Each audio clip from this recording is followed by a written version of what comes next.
level workshop that I just attended, I would recommend because I think you get a lot of valuable leadership golden nuggets out of that. It doesn't matter really what your position is or what you're doing. When you're talking to people that have led businesses, that have led teams to success, there's a lot of little things that go into that. And so you don't really know those things until you can sit with those people and pick their brain. And now the challenge is to go back and implement them in my position.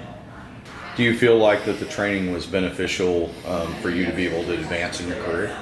Oh, I do.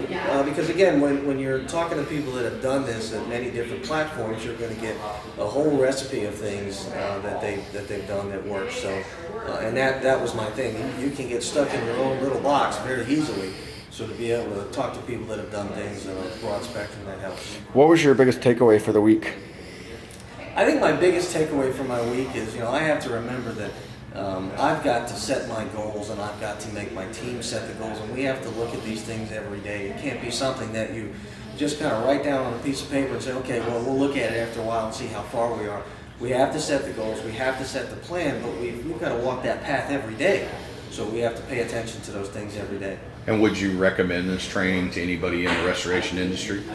I would. I think anybody in the restoration industry, and I also think as a leadership standpoint, I think I would recommend it because you're talking to people who have led multiple teams and done different things. So I think that helps.